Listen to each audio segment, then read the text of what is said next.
Hello friends, അപ്പോൾ എല്ലാവർക്കും തന്നെ നമ്മുടെ ചാനലിലോട്ട് സ്വാഗതം. നമ്മളിതേ ഇപ്പോൾ രാവിലെ ടാംകോക്കിലാണ്. ഇന്ന് നമ്മൾ പോകുന്നത് ഹനോയ് സിറ്റിയിലോട്ടാണ്. ഹനോയിൽ തന്നെയാണ് ഈ ടാംകോക്ക് വരുന്നതെങ്കിൽ കൂടി നമ്മുടെ ഈ സിറ്റിയിലോട്ട് ഒരു 100 കിലോമീറ്റർ ഡിഫറൻസ് ഉണ്ട്. അപ്പോൾ അതെ, നമ്മളിപ്പോൾ ഹനോയ് സിറ്റിയിലോട്ട് എത്തി. നമ്മൾ അവിടുത്തെ തന്നെ ഒരു ട്രാവൽ ഏജന്റിനെ സമീപിച്ച് അവരൊരു ടാക്സി അറേഞ്ച് ചെയ്ത് തരികയാണ് ചെയ്യുന്നത്. ഗ്രാബിൻ്റെ ആ ഒരു സെയിം ചാർജ് തന്നെ വന്നുള്ളൂ. അപ്പോൾ നമ്മളിപ്പോൾ ഉള്ളത് ഹനോയ് സിറ്റിയിലാണ്. നമ്മളിപ്പോൾ രാവിലെ ബ്രേക്ക്ഫാസ്റ്റ് കഴിക്കാൻ വേണ്ടി വന്നതാണ് കേട്ടോ. നമ്മളൊരു സാധാരണ ഒരു ലോക്കൽ സാധാരണ ഒരു കടയിലാണ് കയറിയിരിക്കണം. നമ്മളോട് എല്ലാവരും ഡാമിനിക്കയും ശ്രീരാജേട്ടനും നിതിൻ ചേട്ടനും എല്ലാവരും തന്നെ നമ്മുടെ കൂടെ ഉണ്ട്. നമ്മൾ ഹനോയിൽ നിന്ന് ഏറ്റവും ഫേമസ് ആയിട്ടുള്ള ട്രെയിൻ സ്ട്രീറ്റ്, പിന്നെ സെന്റ് ജോസഫ് ചർച്ച്, പിന്നെ കോഫികളുടെ കുറേ വെറൈറ്റികൾ കിട്ടും. അത് നമ്മൾ ഇതുവരെ വന്നിട്ട് ട്രൈ ചെയ്തില്ല, അത് ട്രൈ ചെയ്യണം. പിന്നെ അവിടുത്തെ കുറച്ച് സ്ട്രീറ്റുകളെല്ലാം നടന്ന് കാണാം എന്നുള്ള രീതിയിലാണ് ഇന്ന് നമ്മൾ പ്ലാൻ ചെയ്തിരിക്കുന്നത്. പിന്നെ ഏറ്റവും വിഷമകരമായിട്ടുള്ള കാര്യം എന്താണെന്ന് വെച്ച് കഴിഞ്ഞാൽ, ഇന്നാണ് നമ്മുടെ അവസാനത്തെ ദിവസം വിയറ്റ്നാമിൽ. ഇന്ന് നമ്മൾ തിരിച്ച് നമ്മുടെ നാട്ടിലോട്ട് പോകും. അങ്ങനത്തെ ഒരു സങ്കടവും കൂടെ ഉണ്ട് ഗൈസ്. ഫ്രണ്ട്സ്, അപ്പോൾ നമ്മൾ നടന്ന് ഫസ്റ്റ് ഡെസ്റ്റിനേഷൻ ആയിട്ടുള്ള സെന്റ് ജോസഫ് ചർച്ചിലെത്തി.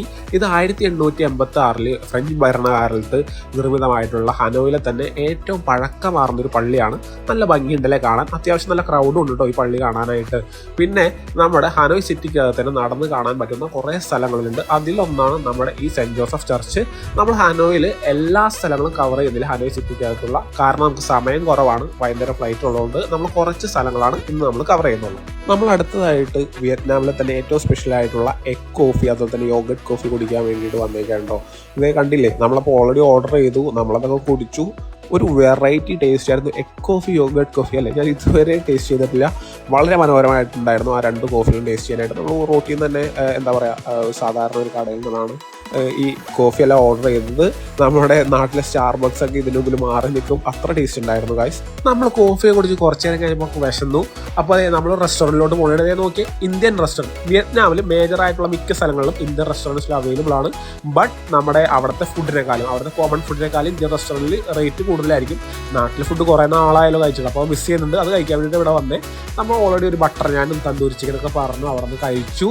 എന്തായാലും നല്ല ടേസ്റ്റ് ഉണ്ടായിരുന്നു. നമ്മുടെ ആ ഒരു നോർത്ത് ഇന്ത്യൻ ഫുഡാണ് നമുക്ക് അവിടെ കിട്ടിയിരുന്നത്. കേരള സ്റ്റൈൽ ഫുഡൊന്നും ഉണ്ടായില്ല. നമ്മളിപ്പോൾ നേരെ പോയിക്കൊണ്ടിരിക്കുന്നത് ഇപ്പോൾ ട്രെയിൻ സ്ട്രീറ്റിലോട്ടാണ്. ആ പോകുന്ന വഴിക്കാണ്ടോ നമ്മളൊരു കാഴ്ച ഉണ്ട്. അവിടുത്തെ ഒരു LP സ്കൂൾ വിട്ടിട്ടുണ്ട്.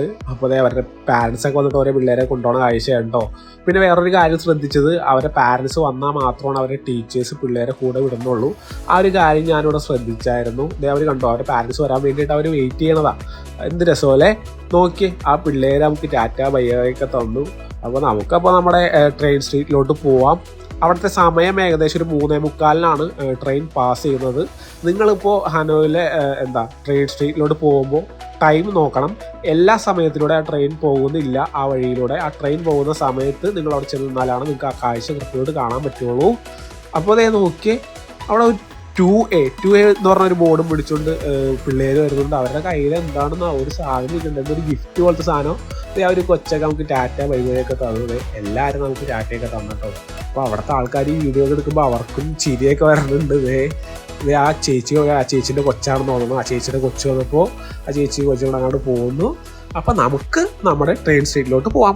ഫ്രണ്ട്സ്, അപ്പോൾ നമ്മൾ നടന്ന് ട്രെയിൻ സ്ട്രീറ്റിൻ്റെ അവിടെ എത്തിയിട്ടോ. നമ്മൾ ഇതെല്ലാം നടന്നാണ് കവർ ചെയ്തിരിക്കുന്നത്. ഞാൻ നിങ്ങളോട് നേരത്തെ പറഞ്ഞല്ലോ, ഹനോയ് സിറ്റിയുടെ അകത്ത് നടന്ന് കാണാൻ പറ്റുന്ന കുറേ സ്ഥലങ്ങളുണ്ട്. അതിലൊന്നാണ് ഈ ട്രെയിൻ സ്ട്രീറ്റിലും വരുന്നത്. അപ്പോൾ ആ പോകുന്ന വഴികളെല്ലാം പല പല ഷോപ്പിംഗ് കടകളും ഉണ്ട്. ഇവിടുത്തെ ലൈറ്റൊക്കെ വെക്കുന്ന കടകൾ നിങ്ങൾ കണ്ടില്ലേ. അപ്പോൾ ഷോപ്പിങ്ങിന് ഏറ്റവും കൂടുതൽ ബെറ്റർ എന്ന് വെച്ച് കഴിഞ്ഞാൽ എനിക്ക് പറയാനുള്ളത് ഹോച്ചിമിൻ സിറ്റിയാണ്. അപ്പോൾ നമ്മൾ ഈ ട്രെയിൻ സ്ട്രീറ്റിലോട്ട് എൻ്റർ ചെയ്തു. അത്യാവശ്യം നല്ല ക്രൗഡഡ് ഉണ്ട്. ട്രെയിൻ 3:45 ഈ വഴി പാസ് ചെയ്യുന്നത്. അപ്പോൾ അതിന് മുമ്പ് നമുക്ക് അവിടെ എവിടെയെങ്കിലും പോയിട്ടൊരു സീറ്റ് പിടിക്കാം. അവിടെ നമുക്ക് അവിടുത്തെ കുറേ റെസ്റ്റോറൻറ്റുകളുണ്ട്, കുറേ കടകളുണ്ട്. അപ്പോൾ നമുക്ക് അതിൻ്റെ ഫ്രണ്ടിൽ ഇരുന്നാലാണ് നമുക്ക് ഈ ഒരു കാഴ്ച കൃത്യമായിട്ട് കാണാൻ പറ്റത്തുള്ളൂ. അപ്പോൾ നമുക്ക് നേരെ അങ്ങോട്ട് പോവാം. നിങ്ങൾ യൂട്യൂബിൽ ഇതിന് കുറേ പേര് ഇതിന് മുമ്പ് വീഡിയോ ഒക്കെ ഇട്ടിട്ടുണ്ട്. നമ്മുടെ ടോവിനോ, അതുപോലെ തന്നെ നമ്മുടെ ഫിറോസിക്ക, ഇവരൊക്കെ ഇവിടെ വന്നിട്ട് ട്രെയിൻ പോകുമ്പോഴുള്ളൊരു വീഡിയോ ഒക്കെ നിങ്ങൾ കണ്ടിട്ടുണ്ടാവും. അപ്പോൾ നമ്മളും അത് എക്സ്പീരിയൻസ് ചെയ്യാൻ വേണ്ടിയിട്ടാണ് ഇവിടെ വന്നിരിക്കുന്നത്. വിയറ്റ്നാമിൽ വരുന്നവരുടെ മെയിൻ ഒരു ഉദ്ദേശം എന്താണെന്ന് വെച്ച് കഴിഞ്ഞാൽ ഈ ട്രെയിൻ സ്ട്രീറ്റ് കവർ ചെയ്യാന്നുള്ളതാണ്. അതേ നോക്കിയേ, ഇതുപോലുള്ള കടകളുടെ ഫ്രണ്ടിലാണ് നമുക്ക് ഇരിക്കാനുള്ളൊരു സൗകര്യമുള്ളത്. നമ്മളപ്പോൾ അവിടെ നിന്ന് കടകളിൽ നിന്ന് എന്തെങ്കിലും വാങ്ങിച്ചാലാണ് നമ്മളെ അവിടെ ഇരുത്തത്തുള്ളൂ. അതുപോലെ തന്നെ ഇവിടെ കുറേ പേര് അവിടെ നിന്ന് ഫോട്ടോ ഒക്കെ എടുക്കുന്നുണ്ട്.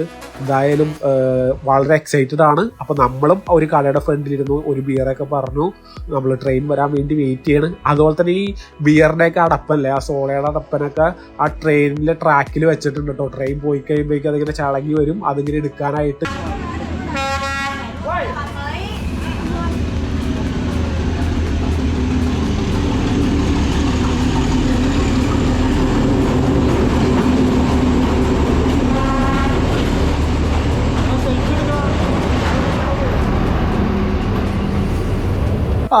നോക്കി നമ്മളിങ്ങനെ ട്രെയിൻ ഇങ്ങനെ കടന്നു പോകുന്നു. നോക്കി എന്താ അല്ലേ, ഇവിടെ ഇരിക്കുന്നത് വളരെ സേഫാണ്. അവിടെ ഒരു ലൈൻ ഉണ്ട്, ആ ലൈനിൻ്റെ അപ്പുറത്തോടെ നമ്മുടെ കയ്യോ തലയോ ഒന്നും ഇടുന്നത് നമ്മളോട് പ്രത്യേകം പറഞ്ഞിട്ടുണ്ട്.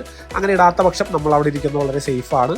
അപ്പോൾ ഇതെല്ലാം കണ്ടു കഴിഞ്ഞ് നമ്മൾ അവിടെ നിന്ന് പയ്യെ ഇറങ്ങി. നമ്മളിപ്പോൾ ട്രെയിൻ സ്റ്റേഷനിലെ മനോഹരമായ ആ ഒരു കാഴ്ചകൾ കണ്ടിട്ട് നമ്മൾ അവിടെ നിന്ന് ഇറങ്ങി. ഇപ്പോൾ ഏകദേശം ഒരു 5 മണിയായിട്ടോ. നമുക്കിനി വൈകുന്നേരം എയർപോർട്ടിലോട്ട് പോകണം, തിരിച്ചു പോകാനുള്ളതാണ്. അതൊക്കെ ആലോചിക്കുമ്പോൾ ഭയങ്കര വിഷമമുണ്ട്. എന്തായാലും തിരിച്ച് പോയല്ലേ പറ്റുള്ളൂ. നമ്മളിവിടെ നിന്ന് നമ്മൾ ഡയറക്റ്റ് ഫ്ലൈറ്റാണ് കൊച്ചിക്ക് എടുത്തിരിക്കുന്നത്. അപ്പോൾ നമ്മളിവിടെ നിന്ന് എന്തെങ്കിലും കഴിച്ച് കുടിച്ചിട്ട് ഇറങ്ങാമെന്ന് വിചാരിച്ചു. കാരണം ഈ ഫ്ലൈറ്റിൽ കയറിക്കാൻ നമുക്ക് ഫുഡ് കിട്ടില്ലല്ലോ. അപ്പോൾ നമ്മളിപ്പോൾ ഉള്ളത് സർക്കിൾ കെ എന്ന് പറഞ്ഞൊരു സൂപ്പർ മാർക്കറ്റിലാണ്. സർക്കിൾ കെ എന്ന് പറഞ്ഞുള്ള സൂപ്പർ മാർക്കറ്റിനെ പറ്റി ഞാൻ ആദ്യത്തെ വീഡിയോയിൽ പറഞ്ഞിട്ടുണ്ട്. അപ്പോൾ അതൊക്കെ നിങ്ങൾ പോയിട്ട് കാണാം. ഇവിടുത്തെ ഒരു ഗുണം എന്താണെന്ന് വെച്ച് കഴിഞ്ഞാൽ നമുക്ക് റെഡി ടു ഈറ്റ് ഫുഡ് കിട്ടും. നോക്കി സാൻഡ്വിച്ച്, അതുപോലെ തന്നെ നൂഡിൽസ്, ബർഗർ, അതുപോലെ തന്നെ ചെറിയ ചെറിയ റൈസ് ഐറ്റംസ് കാര്യങ്ങളെല്ലാം ഇവിടെ നിന്ന് കിട്ടും. അത് ഇവർ തന്നെ ഇവിടെ നിന്ന് ചൂടാക്കി തരും, അത് നമുക്ക് കഴിക്കാം. അതുപോലെ തന്നെ ഇതൊക്കെ എക്സ്പയർ എന്ന് പറഞ്ഞിട്ട് 4 ദിവസം നമുക്ക് വീട്ടിൽ കൊണ്ടായാലും ചൂടാക്കി കഴിക്കാം. പിന്നെ നോക്കിയാൽ ഒരു കോഴിക്കാലൊക്കെ കണ്ടോ, ആ കോഴിക്കാലൊക്കെ ഇവർ കഴിക്കൂട്ടോ. നമ്മുടെ നാട്ടിൽ വേസ്റ്റ് ആയിട്ട് കളയുന്ന കോഴിക്കാലാണ് പട്ടിക്ക് കൊടുക്കുന്നത്, അത് ഇവർ കഴിക്കുക. അതാണ് ഇവർ സൂപ്പർ മാർക്കറ്റിൽ പാക്കറ്റിലായിട്ട് വെച്ചിരിക്കുന്നത്. ഹാനോയിലുള്ള ചെറിയ ചെറിയ സ്ഥലങ്ങളിൽ ഈ പാമ്പ്, അതുപോലെ തന്നെ കീരി, എലി, ഇതിനെയൊക്കെ ഇവർ കഴിക്കുന്നുണ്ട്. നമ്മളതൊന്നും കണ്ടില്ല. നമ്മളപ്പോൾ ഇവിടെ നിന്ന് 4 പേർക്കും 5 പേർക്കും ഒരു കോഫി, അതുപോലെ തന്നെ നൂഡിൽസ് ഒക്കെ പറഞ്ഞിട്ട് നമ്മൾ കഴിക്കാൻ വേണ്ടി പോകണ്ടോ. ഈ സർക്കിൾ കെയുടെ മുകളിൽ തന്നെ നമുക്ക് ഇരുന്ന് കഴിക്കാനുള്ള ഒരു ഓപ്ഷൻ ഉണ്ട്. എല്ലാ സർക്കിൾ കെയിലും അതില്ല, ഇവിടെ അത് ഉണ്ടായിരുന്നു. ഇതിൻ്റെ മുകളിൽ കയറിയപ്പോൾ നോക്കി കുറേ സ്കൂളിൽ പിള്ളേരെ കണ്ടു കേട്ടോ. അവിടെ അധികം സീറ്റൊന്നും കാണുന്നില്ല. അങ്ങോട്ട് നോക്കാം, അവിടെ സീറ്റൊന്നും ഇല്ല. അപ്പോൾ നമുക്ക് കുറച്ച് നേരം വെയിറ്റ് ചെയ്യാം. അവരാരെങ്കിലും പോകുമ്പോൾ നമുക്ക് അവരുടെ അടുത്ത് കഴിക്കാം. അപ്പോൾ അവരവിടെ പോയി കഴിഞ്ഞപ്പോഴേക്കും എന്താ നോക്കിയാൽ നമ്മൾ 3 നൂഡിൽസാണ് നമ്മൾ ഷെയർ ചെയ്ത് കഴിക്കാമെന്ന് വിചാരിച്ചു. എല്ലാവർക്കും ഒരേ കോഫിയും പറഞ്ഞിട്ടുണ്ടായിരുന്നു. അപ്പോൾ അതെല്ലാം മുന്നിൽ കഴിച്ചിട്ട് വേണം നമുക്ക് നമ്മുടെ റൂമിലോട്ട് പോകാൻ. നമ്മുടെ ബാഗെല്ലാം എടുത്തുകൊണ്ട് നമുക്ക് ഒരു ഗ്രാബും വിളിച്ചുകൊണ്ട് നമുക്ക് അവിടെ എയർപോർട്ടിലോട്ട് പോകാം. പോണ കാര്യം ആലോചിക്കുമ്പോൾ എന്തോ പോലെ, ഇത്രയും ദിവസം ഇവിടെ അടിച്ചൊളിച്ച് നടന്നിട്ട് ഇനി നാട്ടിൽ പോയി ജോലി ചെയ്യണമെന്നൊക്കെ ആലോചിക്കുമ്പോൾ എന്താണെന്നറിയില്ല, വളരെ ഒരു വിഷമമുണ്ട്. നമ്മളപ്പോൾ നമ്മൾ റൂമിൽ പോയൊന്ന് ഫ്രഷായി നമ്മുടെ ലഗേജ് കാര്യങ്ങളെല്ലാം എടുത്തുകൊണ്ട് നമ്മളിതിപ്പോൾ എയർപോർട്ടിലോട്ട് പോവുകയാണ്. നമ്മൾ ഹാനോയ് സിറ്റിയിൽ നിന്ന് എയർപോർട്ടിലോട്ട് ഒരു 3/4 മണിക്കൂർ യാത്രയേ ഉള്ളൂ. എന്തായാലും നമുക്ക് വിയറ്റ്നാമിൽ നമ്മൾ വളരെ ഹാപ്പിയാണ്. നിങ്ങൾക്ക് എല്ലാവർക്കും ഞാൻ റെക്കമെൻഡ് ചെയ്യും വിയറ്റ്നാമിൽ എനിക്ക് ഏറ്റവും കൂടുതൽ ഇഷ്ടമായത് ഹാനോയിലാണ്. ഹാനോയ് പാർട്ടാണ് എനിക്ക് കൂടുതൽ ഇഷ്ടമായത്. നിങ്ങൾ വരണമെന്നുണ്ടെങ്കിൽ ഹാനോയിൽ കൂടുതൽ ടൈം സ്പെൻഡ് ചെയ്യാൻ വേണ്ടി നോക്കുക. കാരണം നമുക്ക് ഹാനോയിൽ അധികം സമയം ഉണ്ടായിരുന്നില്ല. നമ്മൾ ആകെ ടാംകോക്ക്, ഹാലോങ് ബേ, അതുപോലെ തന്നെ ഹാനോയ് സിറ്റി മാത്രമേ കവർ ചെയ്തുള്ളൂ. ഇതുകൂടാതെ സാപ്പ, അതുപോലെ തന്നെ നിൻബിൻ, ഇതുപോലെയുള്ള കുറേ സ്ഥലങ്ങളുണ്ട്. ഹാനോയിൽ തന്നെ നമുക്കൊരു 10-20 ദിവസം ചിലവാക്കാനുള്ളൊരു ആ ഒരു അത്രയും സ്ഥലമുണ്ട് അവിടെ കവർ ചെയ്യാനായിട്ട്. നമുക്കതൊന്നും കവർ ചെയ്യാൻ പറ്റിയില്ല. അതിൻ്റെ ഒരു വിഷമമുണ്ട്. എങ്കിൽ പോലും നമ്മളിവിടെ ഉള്ള ദിവസം മൊത്തം അടിച്ചു പൊളിച്ചു എക്സ്പ്ലോർ ചെയ്തു. ഫുൾ ഹാപ്പി ആയിരുന്നു. മനസ്സും നിറയെ സന്തോഷവും കുറേ ഓർമ്മകളൊക്കെ ആയിട്ടാണ് നമ്മൾ തിരിച്ച് നാട്ടിലോട്ട് പോകുന്നത്. ഞാൻ പോയി കണ്ട എൻ്റെ യാത്രാവിശേഷങ്ങളെല്ലാം നമ്മുടെ ചാനൽ ഇട്ടിട്ടുണ്ട് പല പാർട്ടുകളായിട്ട്. അപ്പോൾ അതൊക്കെ നിങ്ങൾ പോയിട്ട് കാണാം. അപ്പോൾ ഇത് കൂടാതെ വിയറ്റ്നാമിലോട്ട് നമുക്ക് എങ്ങനെ ഒരു ട്രിപ്പ് കൃത്യമായിട്ട് പ്ലാൻ ചെയ്യാം എന്നുള്ളൊരു വീഡിയോ ഞാൻ നിങ്ങൾക്ക് വേണ്ടി ചെയ്യുന്നതാണ്. അപ്പോൾ അതെ, നമ്മൾ നമ്മുടെ എയർപോർട്ടിലെത്തി. ചെക്കിങ് കാര്യങ്ങളെല്ലാം കഴിഞ്ഞ് നമ്മൾ ലോബിയിലോട്ട് വന്നു. ഇനി ബോർഡ് ചെയ്യേണ്ട താമസമേ ഉള്ളൂ. നമ്മുടെ വീഡിയോയുടെ വൈൻഡപ്പ് ചെയ്യാണ്. നമ്മുടെ ഈ വീഡിയോ ഇതുവരെ കണ്ട് സപ്പോർട്ട് ചെയ്ത എല്ലാവർക്കും തന്നെ താങ്ക് യു.